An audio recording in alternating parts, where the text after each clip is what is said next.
It's time for chewing on the wire radio. No, God! No, Hey, God, no please, biting. no! Hey, No! no biting. Okay? You want me to bite you? You know that hurts, Daddy. I told you, silly. No biting, okay?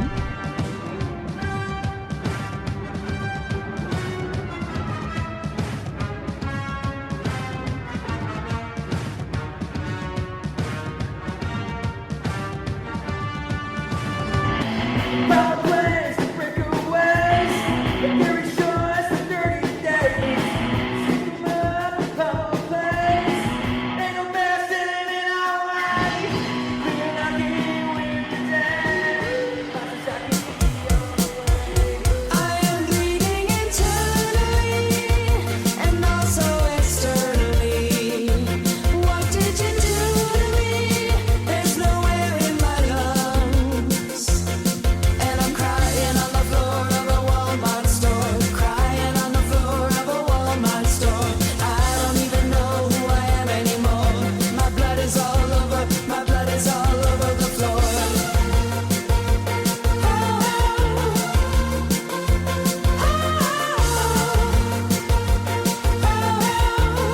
And welcome to another episode of Chewing on the Wire Radio on the iHeartRadio app.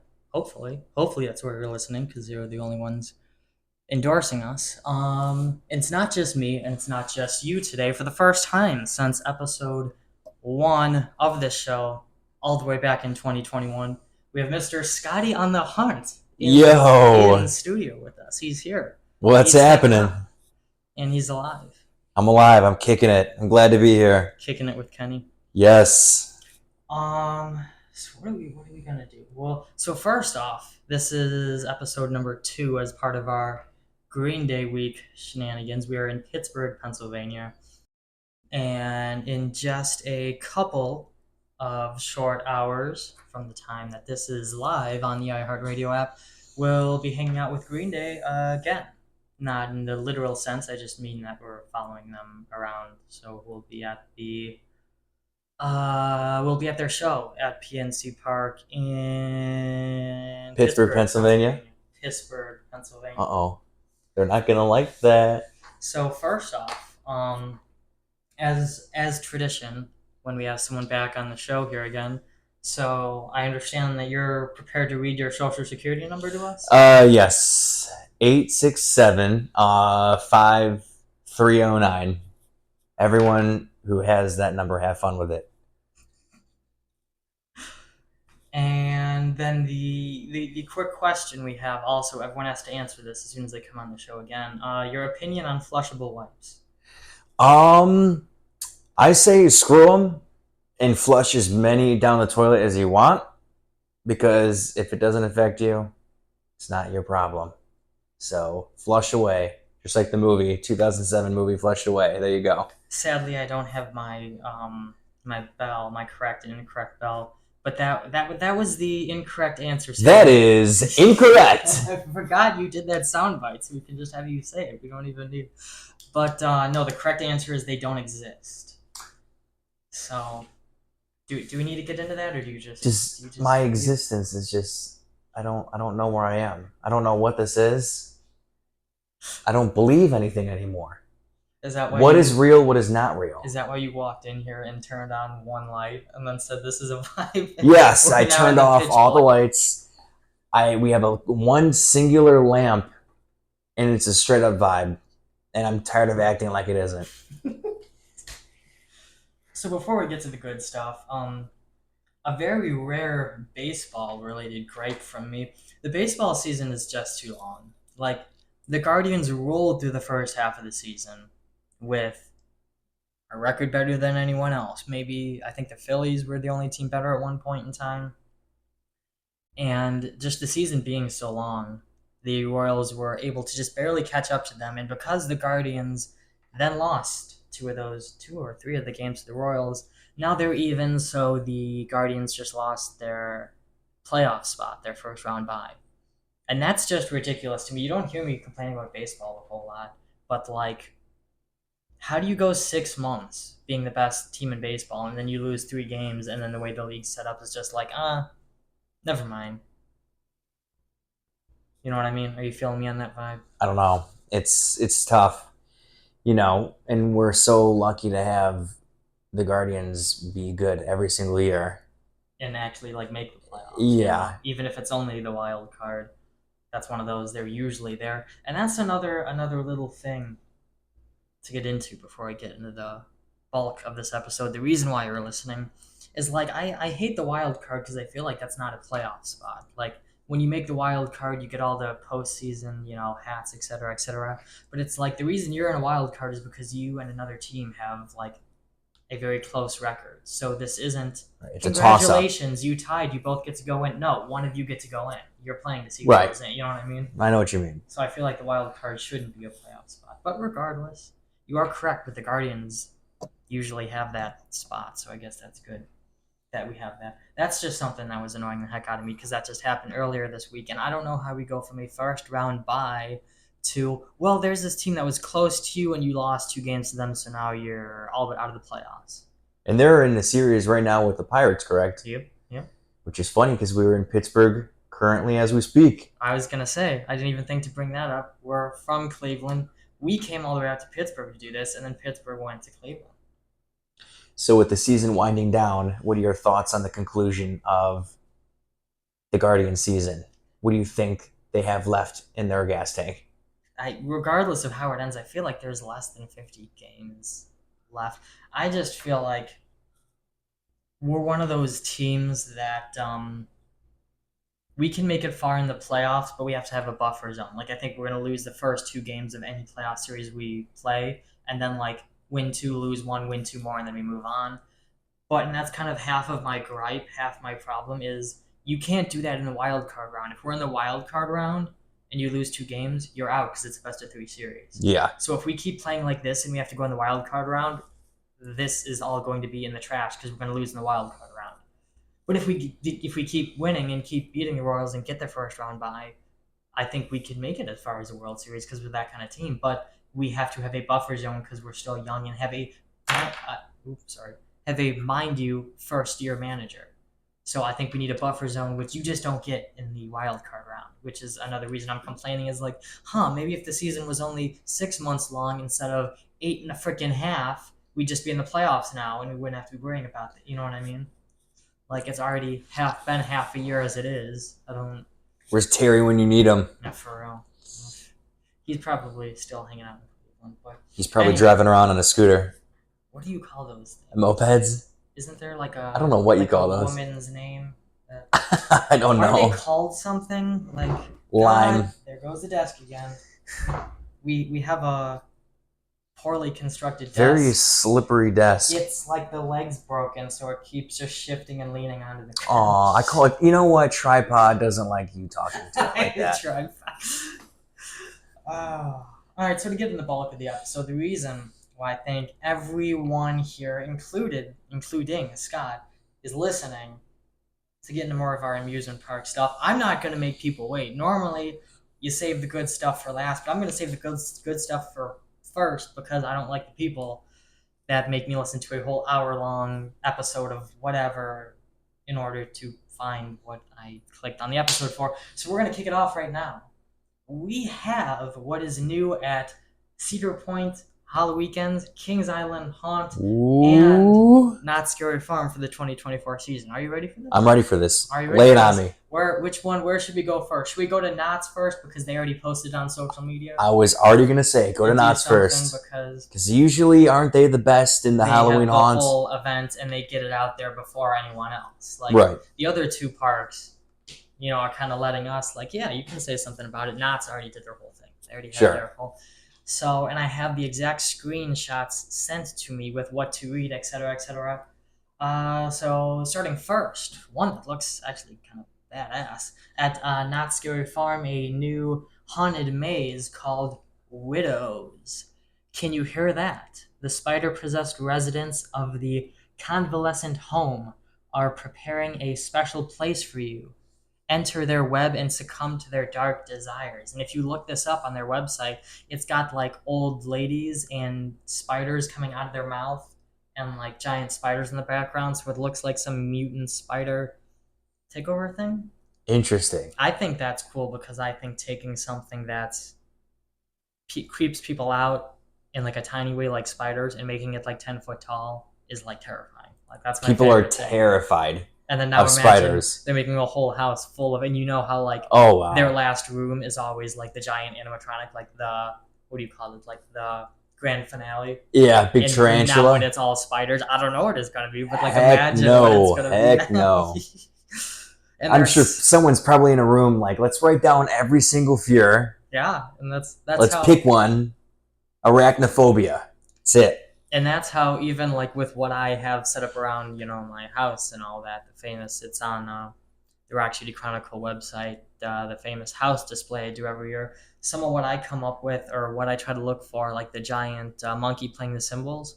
When I was young, my mom had that Jolly Chimp, the actual thing that like played the cymbals and like its eyes moved and it went, you like wound it up and it went like ding ding, and it terrified the hell Did it go out ding of ding me. like Yeah, that? yeah, it Ding, went ding. ding like that. Yeah.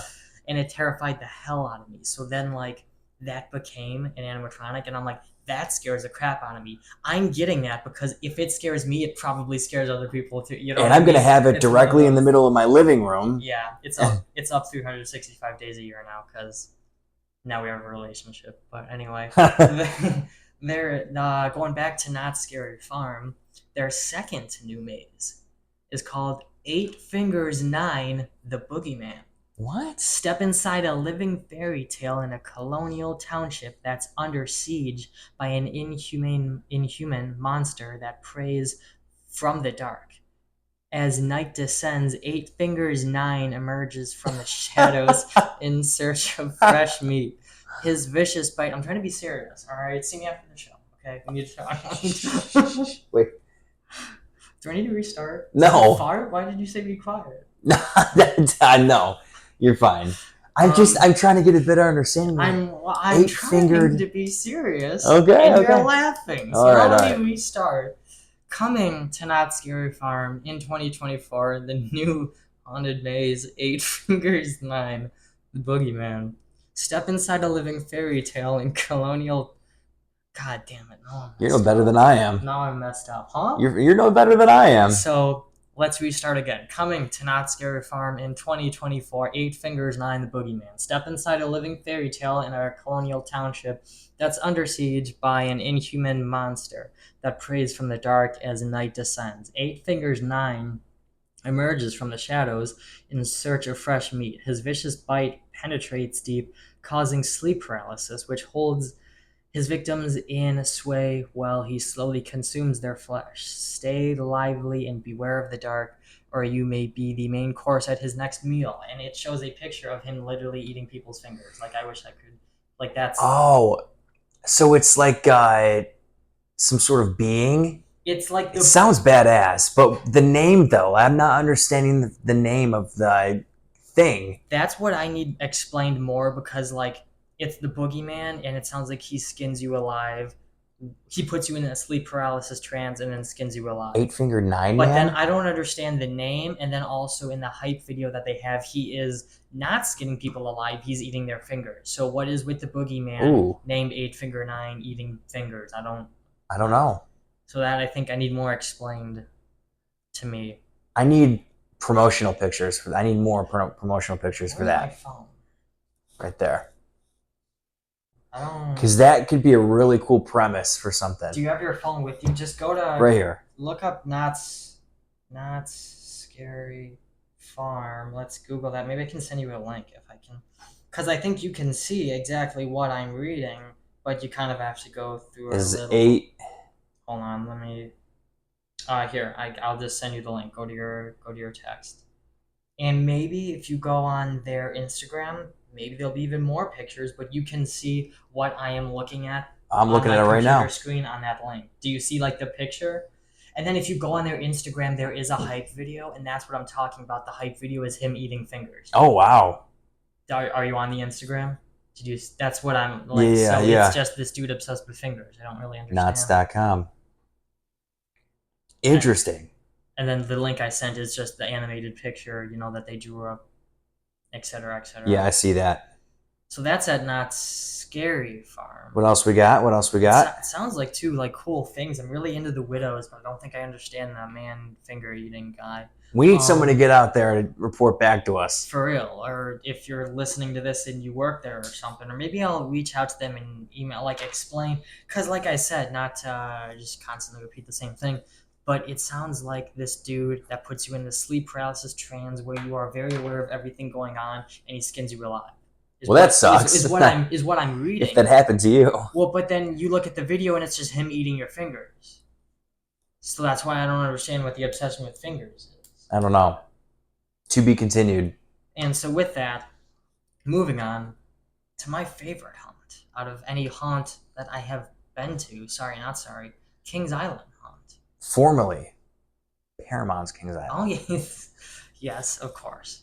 And now I've gone about this in many different ways, talking about how just their theming, and not theming like decorations, but theming like they have an alien themed maze that's completely original with they made aliens their way and they look badass. They have this wax figure maze and it's in the low zone of the old Indiana Jones ride. It's just their event tops everyone else's, in my opinion.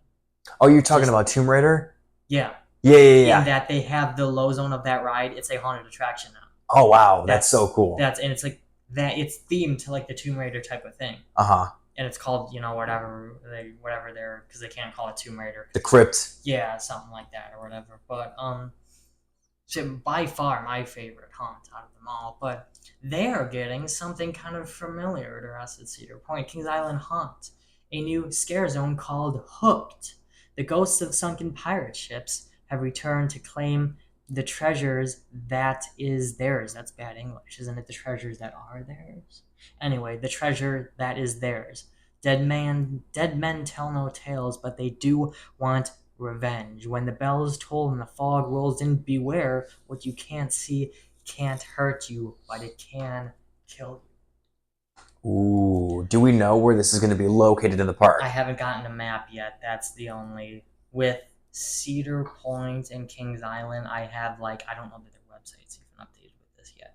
Or if it is, it was recent because I got this sent as on the Facebook group, don't tell anyone about this until August 30th or after. So I don't know if I haven't seen a map. But what's the September 1st. September 1st. My comment on that, do you remember when we were doing training for Halloweekends one year? I have a vivid memory of someone that was at Kings Island, someone that worked for Cedar Fair Entertainment. Yes. Was taking video at Kings Island in a pirate-themed scare zone and was this is what you shouldn't do. And they were all standing by the pirate ship talking to each other and not... Yes, I do remember that. So they had something like this before. I don't recall what year that was, and I don't recall them getting rid of it. But now they're getting it back because it's also a scare zone themed to pirates. Okay. It's not they're upgrading it to a house or something. They're just getting that back, it sounds like. And this could be very hit or miss because as someone who worked in Cutthroat Cove at Cedar Point, which is their version of the pirate thing, and no slam, no shame to the Cutthroat Cove crew because it's very much a zone you have to be able to hide and pop scare very well because, and I said this even while I was in full pirate garb in that zone, this pirate thing these parks are trying to push, pirates are not scary. Skeletons are not scary. I'm sorry, but when you walk through Cutthroat Cove and it's boats with skeletons on them and there's no actors, is that scary to you? Because I don't think so. But if I was walking through widows with 10-foot tarantulas and there were no scare actors in it, that would still be kind of creepy. You know what I mean? Because spiders are an action. They're pirates don't exist anymore. Right, yeah, it could be something like that. It's just more like, fictional. Yeah, it's like I'm just, maybe it's just me. Maybe other people are terrified from that. But like pirates just aren't creepy. Like I don't go to the Navy and start screaming, "Oh my God, a sailor!" Like I don't, like it's not what's operator. Give me the Navy. Not the Navy. No, but you know what I mean. Like I don't get the hype with the pirate thing. Like it's not. And even so, like I said, when I was in that zone, I opted for either the lizard / snake person mask or the whipped off zombie face, and then I did a lot of pop scares. And I didn't even dress up really like a pirate because, like I said, I don't get the gist of it. The pirate thing is not creepy in any sense of the word. Does it for some people, but So now moving to our home park, I gotta do this one first actually. So Cedar Point. Last year they had a new scare zone called Clown's Death Metal Tour. Well, they're coming back on their second tour through Cedar Point. I saw their setup already. In Clown's Hall of Infamy Tour is what the scare zone's going to be called this year. In their second year, or maybe every year they're going to change the name because it's supposed to be like a band on tour. So maybe every year it's going to. Okay. So this year it says new scare zone Clown's Hall of Infamy Tour. Become one of the metalheads of mayhem as your sinister fandom drives you insane. I thought that was a cool one last year. Again, let me preface this with clowns freak people out. Absolutely. So again, just them walking around was creepy. And it was really cool because they weren't scare actors. It was people from the live entertainment realm of the park. They had an actual like metal band playing in that zone. Yeah. That was cool. That was like a cool thing. Did you go to any of them last year? I don't remember. I had walked through some of the zones. I walked through Clowns. I think I walked through our old section, Tombstone, and I worked there during the day. So by the time I was getting out, I was kind of like, bleh, going home. So I didn't get a chance to really do any of the haunt last season.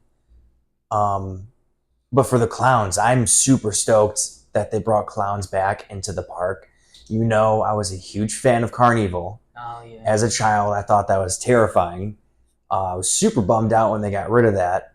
I know however many years ago, 7-8 years ago, there was a kind of a situation where clowns were being banned. And then when I started working haunt, I asked the question, hey, why is there no clown section? Why is there no Carnival? And they said they were limiting the clowns to only the main midway. They were going to be roaming the different sections because there was an issue with clowns. So I guess last season they forgave and forgot, and they brought back the clowns and gave them their whole section, and I'm super stoked and I'm happy. And that was a big thing, and I'm not going to divulge what they do to keep the monsters safe and how they identify the monsters, but because of that and that movie, Hellfest, I think it was called, when there was like a dude in a mask went to a haunted house and just started killing people, like, because they couldn't tell that he wasn't a scare actor. Oh, yeah. That was very unfortunate. So they put all these different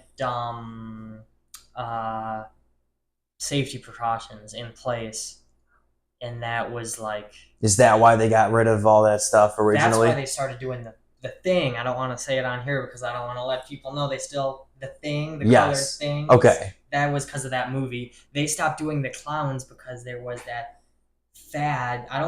Yeah, like 2016, 2017 fad. Would, like, dress up as clowns and chase people around. I remember that. They didn't want people in the park, because you can dress up for some of their costume contests. They didn't want those people in the park. So the way that they combated that was there is not a zone or a house that is themed to clowns. You know what I mean? They just stopped using them completely until that kind of blew over. But, where are we going? So yeah, next.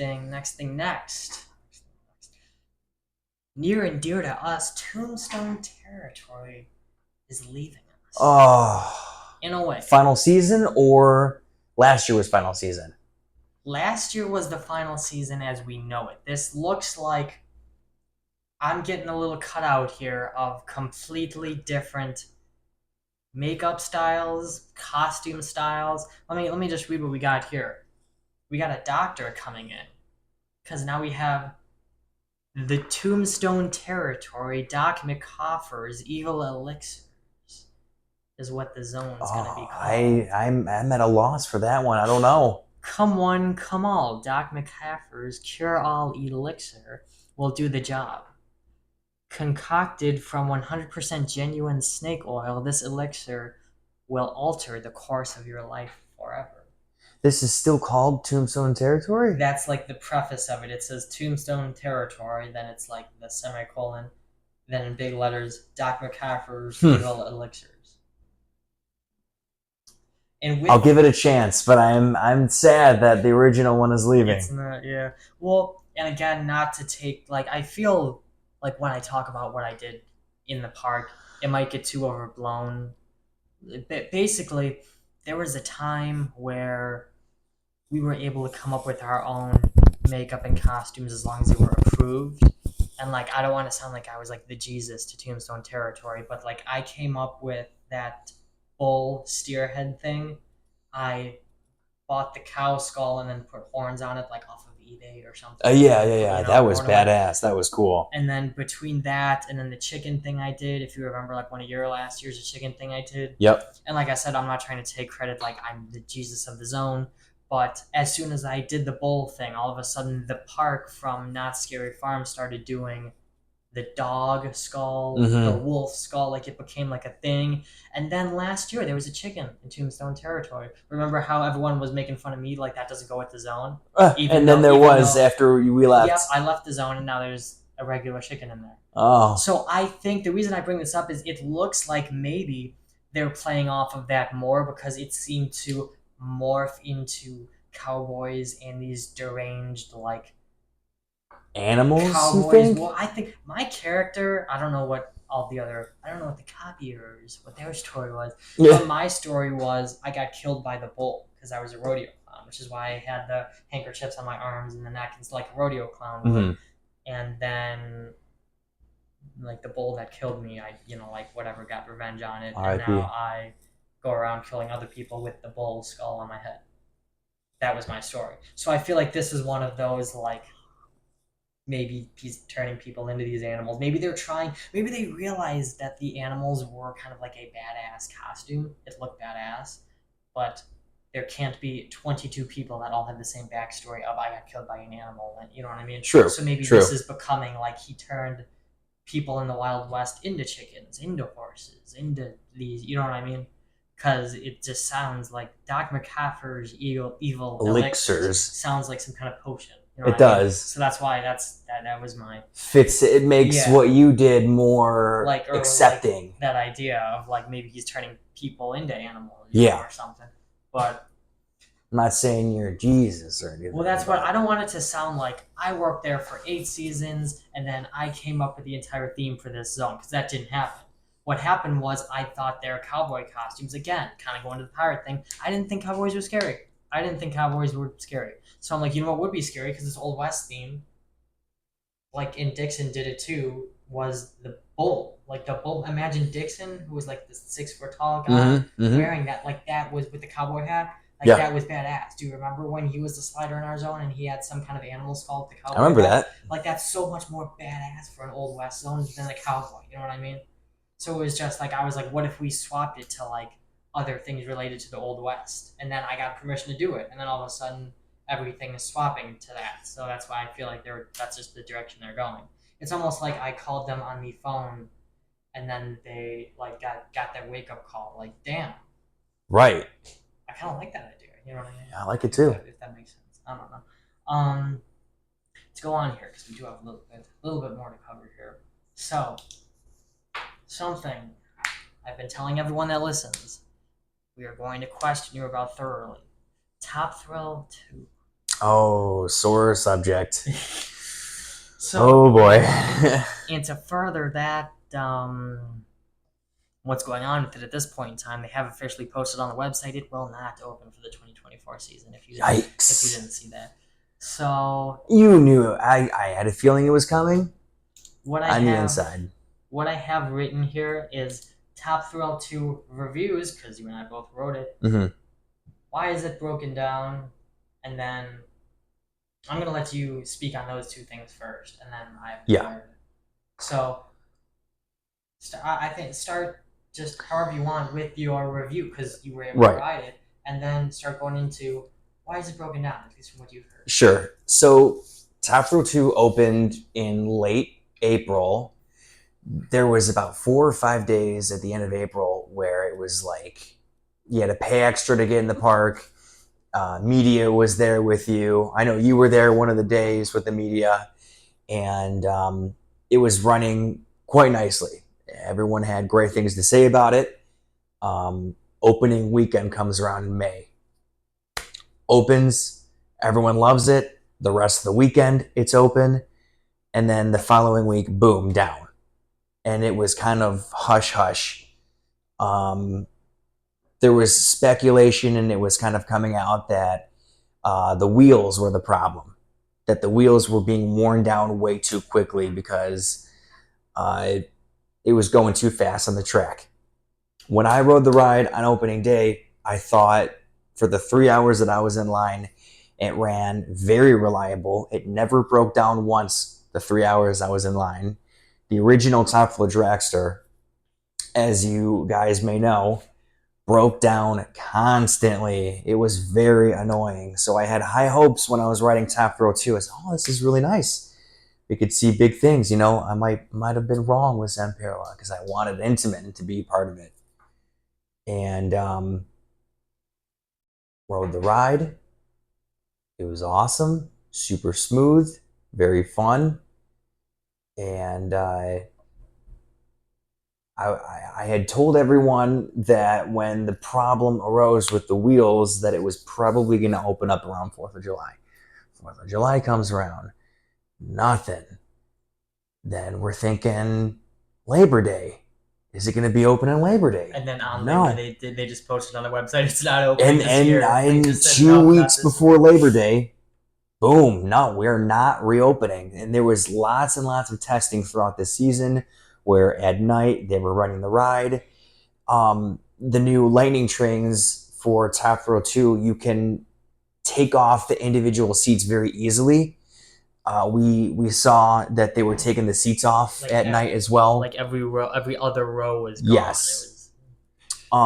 They were doing CAD work on the track, whatever that is. I know I've heard that. Do you know what CAD means? So, like the computer engineering design type of thing. I think it's a lot of program. I've heard there's a construction version of it, and then like what I was taught, like with, I'm totally blanking. Like coding and stuff. So I think some of it is like designing 3-dimensional curvability, blah blah blah, Yeah. on a computer. But then some of what I was taught was like it's like coding, which for this example on a roller coaster it would be like Is it like mapping out stuff? you basically. That's or what they were like doing a lot of. Something another way that it could be used is like for the first, third, and fifth LSMs to be a higher power than the third. Mhm. You know what I mean? Like you can program them different strengths or something like that. I- Which could also yeah. contribute to the wheels theory because maybe they're slowing them down. Like we've had reports that it is going now, it is topping out at 126 miles an hour because the LSMs, remember, it used to only go 115 because of the, it didn't even go. I mean, like So maybe between they're 115 and 120. So they're like, maybe we can calm it down because now it's going faster than we thought it would. You know what I mean? Did you see Like, how fast that was flying on the top hill? Yeah. So I sat in the back row, opening day, Top Thrill 2, and I flung over that hill. Where did you sit on that ride when you rode it? Third or fourth row. Do you Or remember was it if you like were the flying back? over that hill? The whole time? Yeah, that Ejector airtime, dude. I haven't been on the original Top Thrill.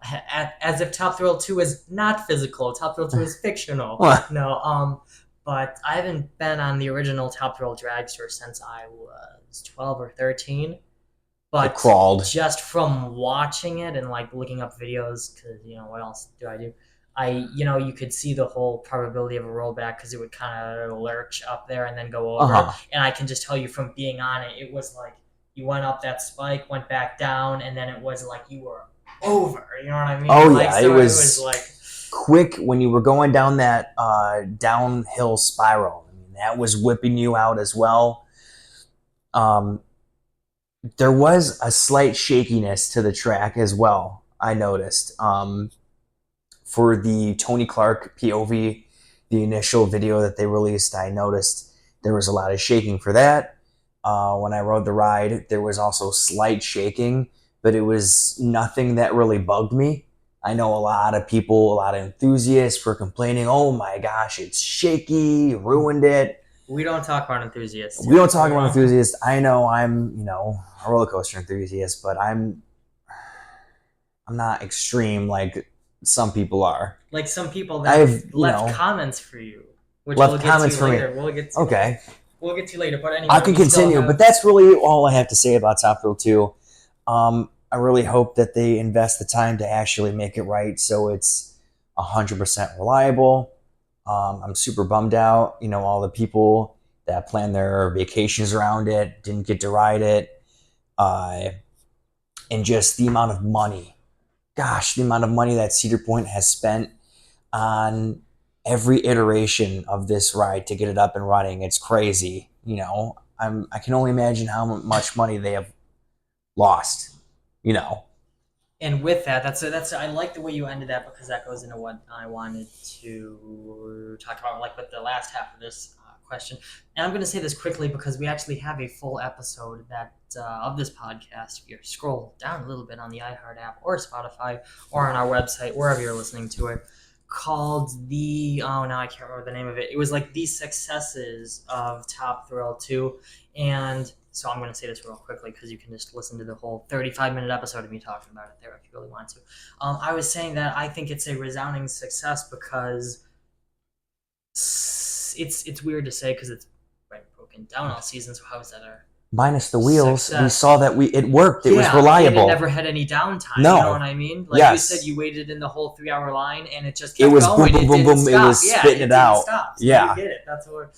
But so that was kind of the successes of it, is like we've eliminated the problem Top Thrill had. Now we just need to figure out, because no one's ever made trains that go that fast. So right, we and need to those figure out how to make those. The lightning trains are prototype, and with prototype we see time and time again that there's issues with those types of rides. And then with that, just to quickly address again real fast, because it's something we get a lot of comments on our text. Oh no, I forgot to. This is where I plug the where you can text us if you have some comments. Ooh, and I forgot yes. to look up the phone number. I usually write down in my notes. So if you have a comment, you can text us at 216-489-2294, and that comes directly to my computer. Do not call, because like I said, it is a number hooked up to my computer. So literally nothing will happen. So that's a text line. I already forgot the number. Just click back 10 seconds and it would begin with the 216. So if you wanted to text us, leave a message, you can do it there. So real quickly though, the whole everyone that's like, oh, this also wouldn't be a problem if you went with Intamin. Where do I start with that? No, I'm not even anti-Intamin, because I feel like I'm getting a lot of comments that like the ones directed to me have been like, just because you're anti-Intamin doesn't mean they were the right person for the project. So if someone made you dinner 4 nights in a row and every morning afterwards you had food poisoning, were shitting your pants, and had diarrhea, would you ask for dinner from them for the 5th time? Right, exactly. Would you? You know what? It was good when it went in. That's what I'm saying. It was so good when it went in. Well, and then that's the other thing, because I was talking about in one of these episodes how I think, just bottom line, my favorite ride that I'd like marathon, and it's just still fun to me, is Maverick, which is an Intamin ride. So that's everyone's favorite. You know what I mean? Yeah. Like, clearly I'm not anti-Intamin if that's my favorite ride, but it's just one of those, like, I think it was time to move on. Because a lot of this information is coming from you guys commenting, but I'm starting to get stuff from, like, you can put a name when you message us. So, like, you can, like, add yourself to our contacts, basically, if you haven't ever messaged us. So most of these people are anonymous, probably. This could be fake information, that's why. Yeah. But I'm hearing a lot of, I lost my train of thought. That's embarrassing. No, what was I saying? No, it's what okay. Was I talking about? I'll branch off from that Intamin talk, because my brain just went blank. You're good. I'll take over for a second. There's a rumor that just came out about a week or so ago that Cedar Point had reached out to Intamin, right? And Intamin had a proposal to where we can update Top Thrill Dragster for you, but what we'd have to do is extend the layout and take out Iron Dragon. And Cedar Point said, no, we want to keep Iron Dragon because we don't have a lot of family rides. There's a lot of thrill rides. So that's why they went with Zamperla, because Zamperla offered a solution to where you have an extended layout. And you could have both. And Because it you could extends have it up instead of out. Right, and you don't have to take out Iron Dragon. And you can see that. And that's actually something, one of the, That's just a rumor. I didn't catch his name. One of the park goers at Kennywood yesterday was talking to Mr. Scottie on the Hunt about Cedar Point not having a lot of family rides. You remember that? Yeah, I remember that. Okay. Yeah. So I wrote down before I went smooth brain. I remembered it, and then I wrote down. So some of the anonymous, of course, no one put a name in there. Messages I'm getting are there was an Intamin discussion where Intamin discontinued that ride model, and then basically went, well, that's all we can do. If you can't, like you said, extend the ride, or if you don't want to add on to it, if you don't want to make it almost a new thing but keep the top hat, we can't do anything. And I'm like, that's just kind of crappy. You gave us this ride 20 years ago now, and are basically saying, I can't do anything. Fix it. You know what I mean? Even though they don't make the accelerator model anymore, you still should have the parts to upkeep your existing accelerator coasters. You have Storm Runner Hershey Park as an accelerator. You have Accelerator at Knott's Berry Farm. But they're all, which really weird, they're listed under LSM coasters on Intamin's website. And my question is then also, question/statement, for as anti-Intamin as I've been, I think it's more just I wanted it to have LSMs. Why couldn't Intamin have just done what Zamperla did? You know what I mean? Yeah. Why did it have to be this destroying Iron Dragon and all that? Why couldn't you have just put a spike? Because clearly, and we're going to get the backlash on this, clearly it works and there hasn't been a problem with it, other than they made new trains and the trains don't work. But, right. The ride has had zero downtime. So, clearly this works. Why couldn't Intamin have done this? You know what I mean? Yeah. I'm not as mad because I also found out that the main guy for Zamperla, I believe, was the old dude making all the things for Intamin. So I think the Zamperla guy now took all his Intamin knowledge and took it with him in the next company. And that's why he was able to just retrofit all those pieces So when I found that out, probably at the end of last year, I was like, you know what? It's pretty much Intamin in my eyes. And so then with that, I think the last discussion topic for Top Thrill 2 is we were getting some comments about what do you mean it had no technical difficulties? The ride slowed down drastically the last day that it was open. The last day it was open, it was 40-mile-an-hour winds, and it still made it over the top. I don't think... Well, what they're saying here is, did CP slow down Dragster because of wheels? ? No, I don't think it would be that hard easy to say. Just slow it down. It's hard to say, and I don't think they did because, again, great memory. I'm glad you mentioned that because I totally forgot. That was an extremely windy day. That last day was open when it was rainy. And that Sunday or whatever it was. And can you even do that without doing, like you said, the CAD thing? Can you just slow down a ride? It's not absolutely. You can just turn the LSMs off. You can definitely turn the LSMs down. I mean, they programmed it to 120. Can't they program it to something a little slower? You can program it to that, but you have to close the ride down, hook the computer to that box underneath the LSMs, and it would take a day or two to do it. Yeah. The way that I remember it, at least, was it was running every day. It was open for 5 or 6 days. And there wasn't ever an off day. It was just the last day was open. Suddenly it was slower. Mm-hmm. They would have had to have taken a day of it not being open to pre-program all the LSM. You know what I mean? So I don't think, I guess my answer to this question for me, no, I don't think they slowed it down. When would they have time to reprogram that? You know what I mean? And like I said, I think it was because of the wind and all that. Yeah, I think it was an overall consensus that it was the wind that day. And so, kind of the rest of what we have, some of these are small talking pieces. Some of them are just comments. There is a Facebook post of someone going after Six Flags because they are selling phones that were lost on rides. No way. Is that factual? It's off of Facebook. I haven't fact checked that, but imagine I think we need to that. fact check that. But that would be insane if Six Flags was doing that. Like, And how damaged are the phones when they're flying off the ride? well, they've got to be like the ones that nothing happened, like in the OtterBox cases, and they were just like, oh, no one contacted us about getting his phone back. What's it's going right on eBay? Right. Or there Hey, was something, I think free range. Of course, it was some woman with a Karen haircut, so Lord knows where this was going. But I think her claim was that she lost her phone at Six Flags. So this leads me to believe it was just like a rich Karen person complaining, saying she's going to sue the world because it was a woman that lost her phone at Six Flags and didn't go back to it, bought a new phone the next day, then found her phone on Facebook Marketplace. No way.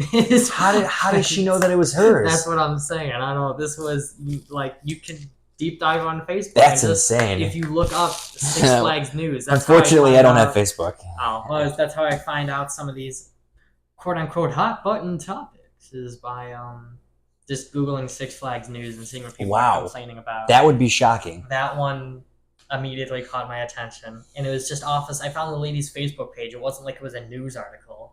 It was the lady like, I'm never going to Six Flags again. They sold my All right, see phone ya. on Facebook." See you later. More for me. I went to Six Flags and all they did was sell my phone on Facebook. That's the new You want that t-shirt. shirt? I'm gonna make. That's it. I went to Six Flags, And they sold my phone on Facebook. and all I got was this crummy T-shirt. What did you say on Phantom's Revenge today? Arrow went hard on this ride for no reason or something. Arrow really popped off with this ride. Arrow really popped off on this ride. Arrow really popped off with this. That is an extreme Arrow, and it's like comfortable too, though. It's not like that. Love it. You know, It's half Arrow, half Morgan, I was gonna say until the end, then it kind of got. and that's the Morgan part. Oh. That's Morgan. The insane ejector bunny hills. There's 3 different sections where you have those double bunny hills. It's crazy. Like, they were RTC3, Roller Coaster Tycoon 3, making the ride.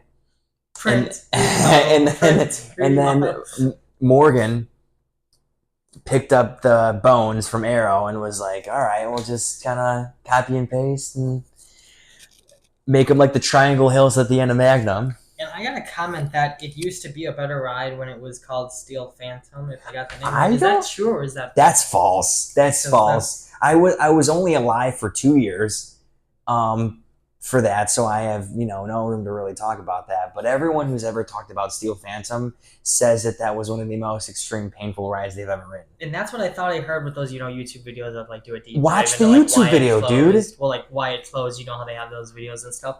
But I've gotten messages. I don't want to name the person because he's not affiliated with the show, but even a certain friend of mine on Snapchat, when I was snapping him today, said, and I was like, I put in quotes your thing, Arrow popped off on this ride for no reason, and he sent back, and it used to be an even better ride. I'm like, I don't... If you like going through Arrow janky inversions going 80 miles per hour, hitting insane trim brakes, oh, okay. That's who. He knows. Scott knows him. That's why I sent him. But he's not affiliated with, I don't want to name drop people that don't want to be on the show. The ride closed in 2000. Did he ride the ride before the year 2000? I don't know. I mean... I didn't bother. I didn't make contact after that comment. But, to each his own, though. There was a huge sign in front of the Steel Phantom that said, I believe, you must remove all piercings on your head, or like earrings or piercings, because it would rip your piercing out. I would say same thing for Exterminator. I don't know any other ride that had that sign. Well, that's like Maverick has that. Like, really? To this day, yeah. Maverick has the picture of the lady, and she's like facing, and you see the sign, and it's like... Heck, what do I know? Well, I think, and this doesn't mean one against the other, but I think in the early 90s to the early 2000s, because obviously Maverick was 2007, any ride that had over the shoulder. arrow over the was shoulder. like moved. We had the Oh sign yeah, to- it was tight. it had the sign that was like removed, blah blah blah, or like this may hurt, type of thing. But all right. So to move on, I have a little bit of an update I wrote at the bottom of this because I did write this about a week ago. All these topics that we're About a week talking ago. about. I don't get the reference. I'm not in. It's okay. Some people will get the reference. They'll like it as long as they'll like it. We'll get more hits, right? More people listen because you. Yes. Okay, They'll know. That's the important thing. So the original topic I had was Lakemont Park officially closed due to financial issues. Oh, really? But the update to that, so in April, my brother and I were talking to just people that worked for the baseball team literally connected to the amusement park, the Altoona Curve. And they said, for the time being, because they told us to go park in their parking lot because I didn't have cash and it was a cash-only parking garage, but then the stadium's card-only, so why would I bring cash? You can make sense of that math yourself. But they said, all right, if you don't have cash, go park in the Lakemont lot for free. And I'm like, are you sure? And they're like, yes. As of now, April 13th, to be exact, is when we went there. Oh, signal came back. But Lakemont Park will be closed until further notice due to financial issues. But then I have an update to that, actually also from the Altoona Curve. The Altoona Curve are co-hosting a holiday lights event at Lakemont Park, which then leads me to believe, because it was just announced, it was like more info, TBD, coming in September, etc., later in September. Is anything going to be open, you think? I don't think so. It sounds like a like it's drive-through with lights? Is that what you know? sounds like it's probably going to be a walkthrough with lights, like any other holiday park. If the amusement park was closed all season, I don't foresee them, spending the money to open some of these rides for a few months in the winter. It doesn't sound feasible, but they do have the oldest roller coaster in the world, and I believe it's National Registry of Historic. Like it's got to stay there type of Right. thing. Yeah. But we have seen in the past, Big Dipper at Jog Lake had that same exact title. What happened to that ride? They tore it down. So, nothing is safe if it has. Well, and I don't know, and I feel like starting this podcast when we did, and I've kind of gone on the bender.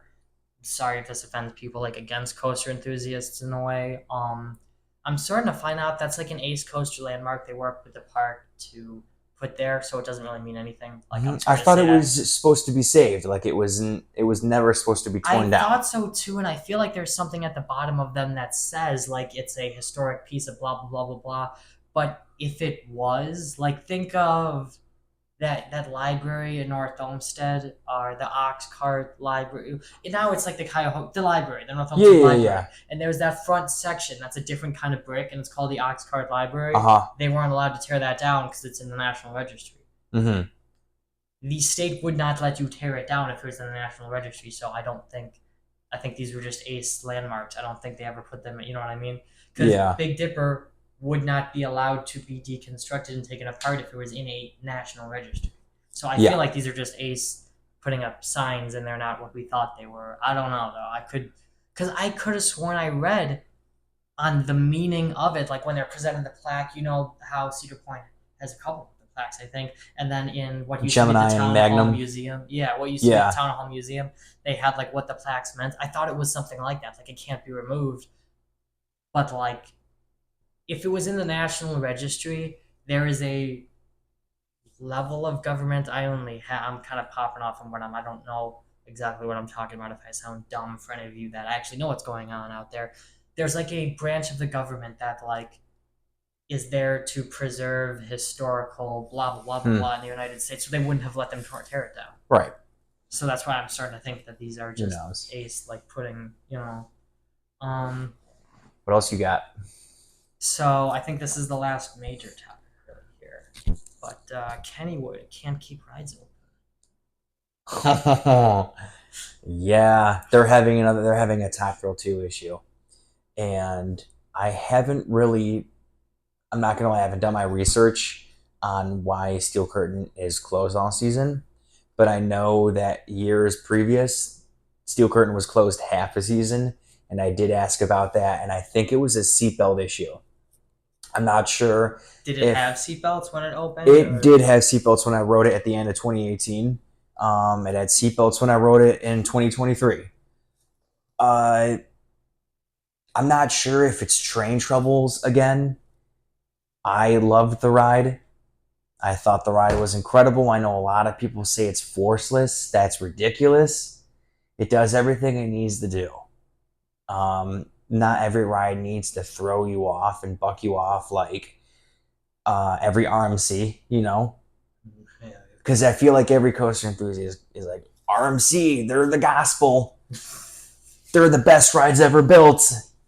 They try to kick my ass and buck me off the ride, and like let them do it. Not everyone's looking for that ride experience. And I'm sorry for going on a tangent like that, but I think the reason I finally I don't know what's wrong.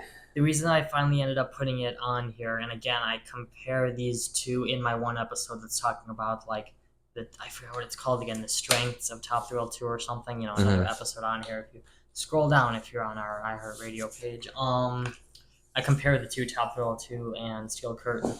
My beef with Steel Curtain is this is the third year that I visited the park and it's been closed. So, and I guess we don't know about Top Thrill 2 because obviously it's only been built for 6-ish months. But this is bigger than that, and I almost I draw the difference between the two because this was built in 2018. Yeah, halfway through 2018. Open, you know what I mean? Like it still hasn't had a consistent running schedule. I think there was maybe one season where it was like all one or two where it was all the way through, like it was open. And that's what I'm talking about. This is just a huge problem because it's not like, oh crap, the trains got messed up, we gotta push it back a year. It's been 6 seasons. Six or seven. Yeah. I was about to count on my 18, fingers, but 19, you said 6, so I'll go at 6. 2024 would have been its 7th season. It would have been the 7th season, but it did it open earlier? Did it open for opening day and then it closed? Or was it never opened at all. So I think at the end of 23 or the beginning of 24, they said flat out from the beginning, we're not going to open this season. And I feel like Cedar Point should have done the same thing instead of leading people on. And they didn't even say why. Like when you look on the Kennywood website, it's like due to a massive construction project to make you more reliable. And I'm like, yeah. So what were you doing the last 6 years? I know. And again, the reason just to quickly differentiate the two, I don't think Cedar Point saw it coming because it was so to the general public it was open for a week, but all in all, counting the extra paydays and media days, it was open for a month and a half with no problems. You know what I mean? Yeah. So I don't think they were necessarily, in my opinion at least, they weren't leading people on there we did 2 months of testing and it's been open for a month. We're good. And then it just became those last few days and it was it's falling apart. You know what I mean? I don't think they knew. But they caught it before it was falling apart though. That's the good part. Yeah, and I was gonna say they caught it before anything could have happened. There's a little wear and tear happening and we need to shut it down until we can figure out what to do. And that was another thing I mentioned on my successes of Top Thrill Dragster episode was it seems like the wheels are the only problem. Hopefully. Or something like that. That's what it sounds like it is. Yeah. So again, just little things I want to see your reaction going on here. We might have one more talking point. So high school clubs/sports teams are selling mattresses now. Instead of they used to do popcorns, cookies, gift cards. Yeah. I'll say the city, I don't give a crap. The North Olmsted soccer team in 2024, along with the Blythewood soccer team in Blythewood, South Carolina. That's where I have some family living. That's where I get that information. Sure. They're selling mattresses. They're doing a mattress fundraiser. Do you know the backstory behind that? No, and it's that seems a bit odd. I was gonna say, from my understanding, it's one of those they're deeply discounted, but what I don't understand is when I'm going to help support my children or any kids I know, neighbors, whatever, I'll spend tops maybe $100 on gift card places that I like to go because I'm kind of getting that money back. Now I can go to my favorite restaurant and I have $100. I'm not spending $500 on a mattress if you can afford uniforms. Yeah, that seems kind of random. I need to do more research on that. That's so weird. That is bizarre. That's like the weirdest because that It's was- high school students. I mean, so like the soccer teams in those two high schools are doing a mattress fundraiser. do like windbreakers or something. Yeah, like didn't or I like I saw I said, sold gift windbreakers cards. and Yeah. hats in my business class and stuff. This could, let's try to, I'm saying this to myself also, let's try to keep this short. I think it's an important thing to talk about, but like let's keep it short. What I have written down here is no concerts in Cleveland, and in parentheses I have what's going on with the Dome at Brook Park. I keep asking that to everyone I know. What are your thoughts on Browns moving to Brook Park? And I thought it was confirmed. I guess it's not confirmed. I'm for it. I think it would be awesome. I always hear it's such a pain for parking and walking downtown in the freezing cold weather. You're close by Lake Erie. I think moving to Brook Park would be a smart idea because you start from scratch. If any of you saw the detailed like sketch video or whatever, the brand new hotels, what it would do for the West Side suburbs, they need it. I think the West Side suburbs need a little TLC right now. And that's one of those, and I made this comment on either one of my articles I wrote or another one of these episodes. I do one of these every week and just talking to my ass, I don't remember. And I got some heinous hate responses. I said... It's 50-50 to me. There's half that really like, I don't care, I'm all for it. Half are like vehemently, no, it's staying in Cleveland. That's where it's always been. Because I was agreeing with you. I think it should move to Brook Park. Well, once right next to the airport. Well, I was going to say, one, I'm heavy on the Dome. And then two is, like I said, we just need to have an area to, like, imagine, the whole Muni lot, the legendary tailgate. You realize that's like a walking distance from the stadium. Imagine if you could do that right in front of the stadium because they built a parking lot around it. Yeah, wow. Like, imagine how cool that would be. Yeah. And then it was a bunch of things. I'm like, it would bring in all these concerts, touring acts, et cetera, et cetera. It is right next to an airport. They're building 4 new hotels with it. Oh, and yeah. Then the RTA cuts right through there. So if you're really worried about being downtown, it's perfect. You get on the train. And it's less than a 20-minute ride. You know what I mean? And everyone was like... Major highways. You got 71 and 480 right there. Right there. And it's just an uninhabited land. Like... Oh, it's where the old Ford water plant but was. like everyone looks at it like, ew, it's an uninhabited land. Like, that's perfect because now it can be Brownstown. Yes. Because there's nothing there. You know what I mean? Because they took the factory to... But the responses I were getting were like the parable of the window washer, I think it was. Do you know what that is? No, I don't know what that is. So to explain it quickly, or the parable of the shopkeeper. There's a shopkeeper, there's a kid. This is one of those things, like if you ever have to I don't think I ever took high school business classes, but that's next to all I took in college was business classes. So they taught it to you there. It's shopkeeper has a kid. The kid's playing outside, throws a rock, breaks the window. And it's all of a sudden, the shopkeeper would be mad, et cetera, et cetera. He has to call a dude to fix the pane of glass, and then it becomes this, like, don't be mad at your kid. You called that window installer or whatever to come fix the pane of glass. And so because you did that, now he came to our city, bought caulk from the local convenience store, bought this from the local blah, blah, blah. Basically, it's a parable on saying... Oh, it's an analogy. It's an analogy.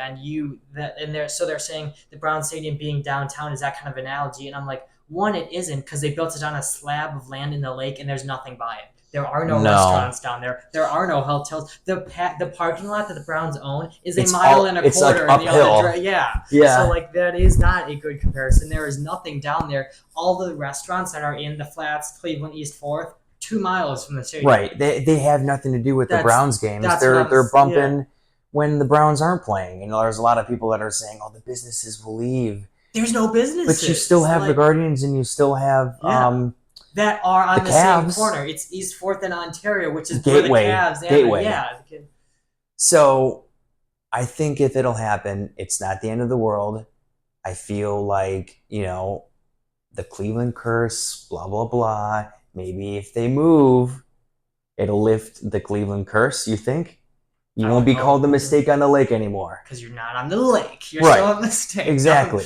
Factory of Sadness. Who wants to play in a place called the Factory of Sadness? My big thing... I'm not against the Browns, My big thing was like it needs to happen because if you look at Minneapolis, if you look at Indianapolis, a bunch of other like outlying farm towns, that have a city that's even smaller than Cleveland. Some of them, they built a dome and within a year got the men's Final Four, the NHL All-Star game, because they can play, like in those arenas and like in the domes.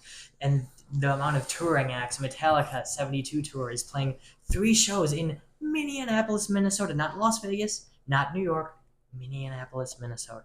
People don't want to come to Cleveland because they're playing in a dome. Right. Well, and that's my whole thing is it's like the retractable dome, so they could choose to be inside or outside. Well, and then the thing, people don't want to come to Cleveland. Now it's right next to an airport, so you can do it for the money and then leave in 5 minutes because it's right next to the airport. Exactly. And it's in a dome.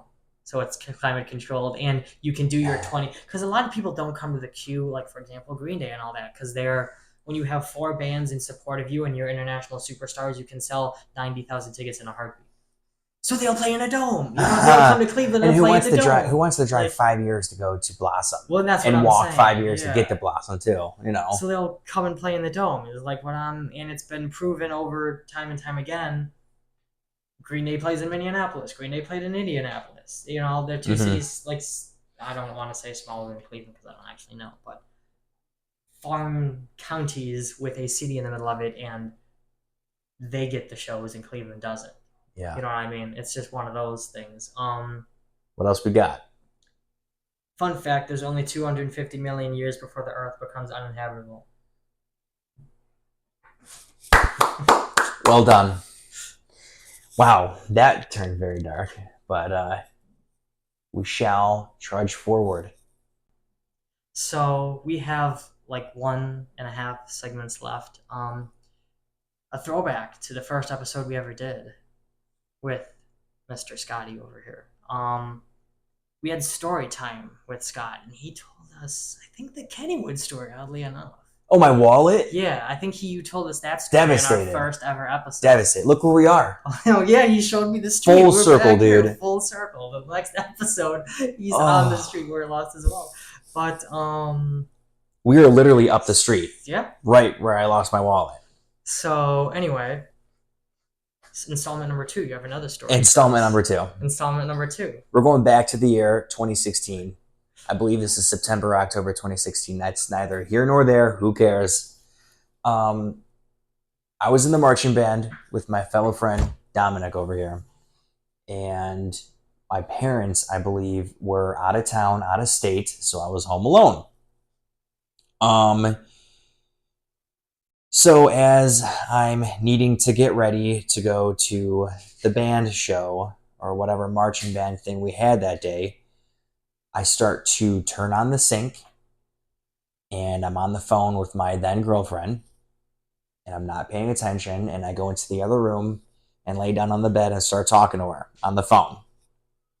I hang up the phone, and I hear a waterfall. Now, why would there be a waterfall sound inside of my house?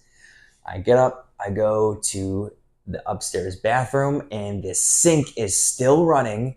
The little plunger to the sink was broken, so it was down.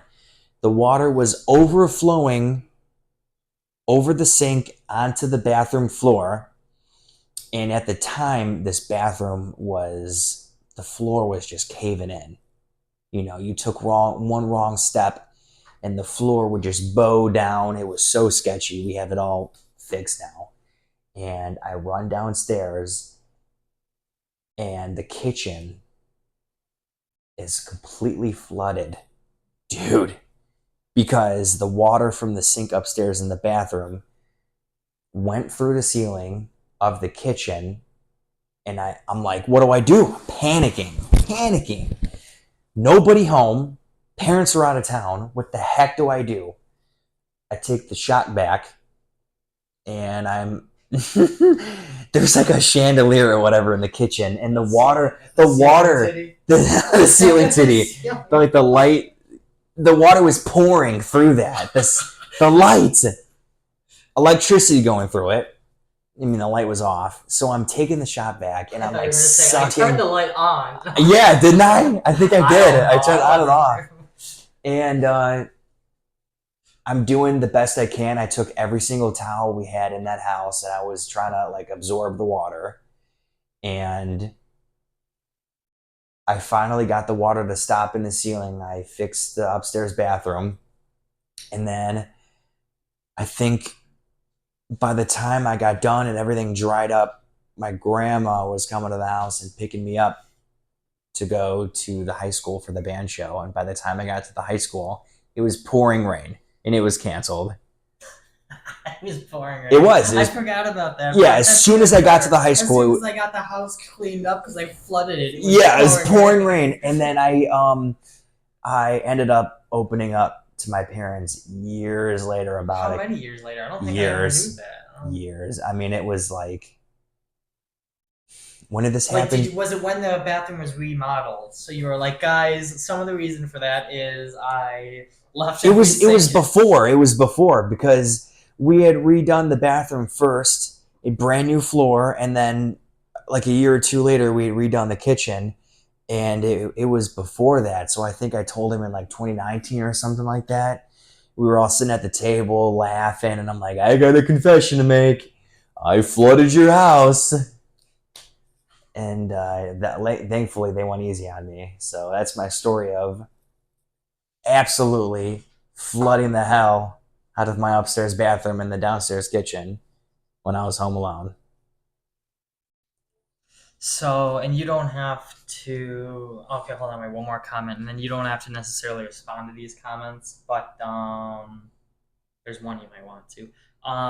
Before we get to the comments people have sent in, there's also a rumor going around on Facebook. I love finding stuff on Facebook and just getting people's reaction. During the 2023 NBA playoffs, some arenas were asking fans to turn in their souvenir cups and reusing them for the next game. I don't know. I'm at a loss for words on that one. No, you have to answer. Were they or were they not? Were they or were they not? I don't think so. Is that true or false? I don't know. I would think that's false. That's so absurd. I just like I said, Where is this coming from? This Facebook. I went on Facebook and looked up NBA news, and then someone complained they asked for my souvenir cup back at the So they could sell it at the next game the next day? Is that what that was? I guess. I don't know. That's a stretch. So to read some comments that were texted into us over the last month, because I've been really bad at reading these because I've been trying to get these episodes real fast. Anonymous writes, something you don't think about. Going to a concert. Why do people you meet ask, oh, how'd you get into this band?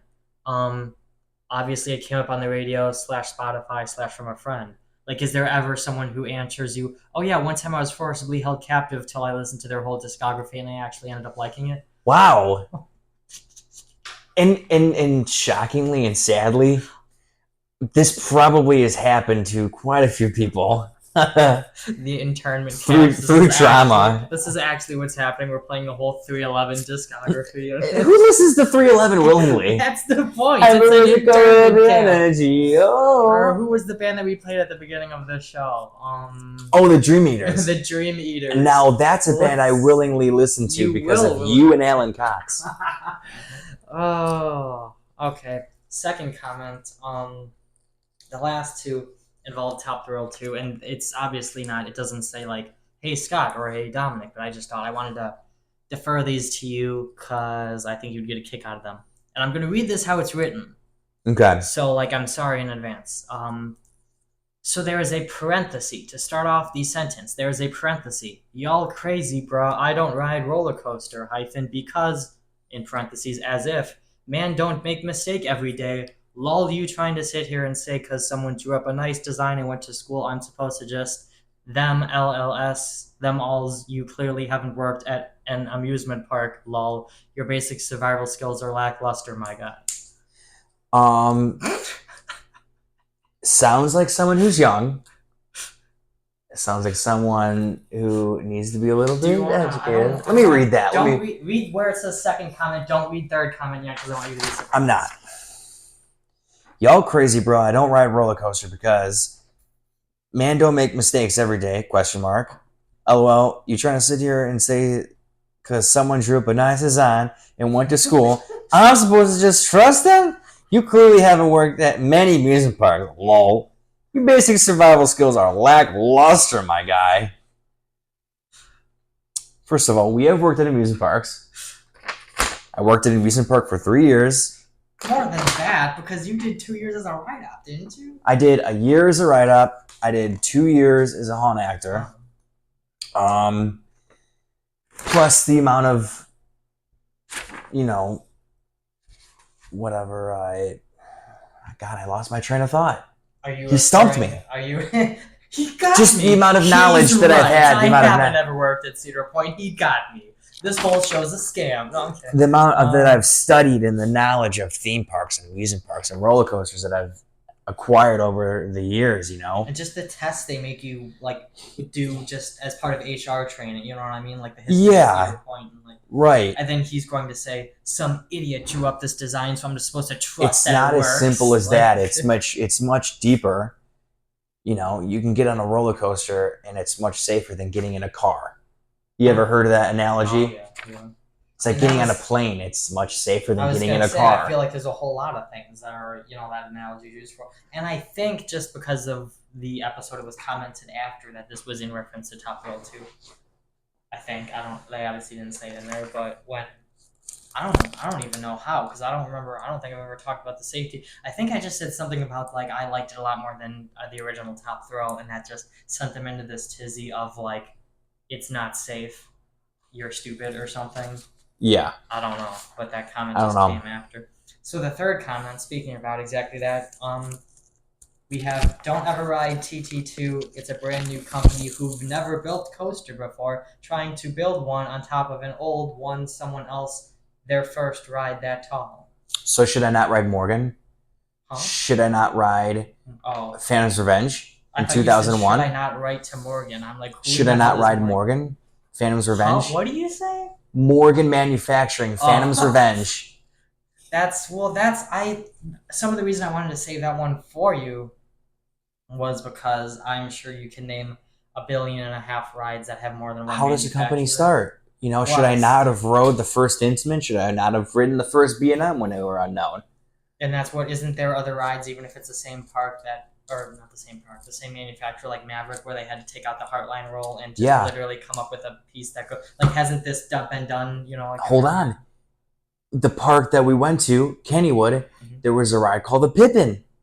They tore half the Pippin down, and they built a whole new roller coaster on the other side of it. You see pictures of the old Pippin. It doesn't even look like Thunderbolt. Yeah. Then they tore half of it down, built the double helix, and slapped a name called Thunderbolt, and everyone loves that ride. It's been 1968. It's been 56 years. And I think some of my favorite part of that comment, though, is a brand new company who've never built coaster before. Meanwhile, there is a new for 2023 roller coaster 100 feet away from Top Thrill 2 in Cedar Point, so they have clearly built. There you go. Clearly built Wild Mouse in the same park. So, who listens to the show? What idiots? Who are we attracting? Well, I think that's about it for this one. Make sure you check out our website, rockcitychronicle.com. We're gonna put more. What is it called? Here's What It Takes, relating to Green Day Saviors tour and their stop in Pittsburgh. That should be up tomorrow night, actually, or Monday morning. I don't know. Either way. And keep. It's all right. Keep coming back and listening, because I'm going to force Scott to be on this show at least once a month, I think. We are all clear and out of here. Thank you for joining us today. And I'm done.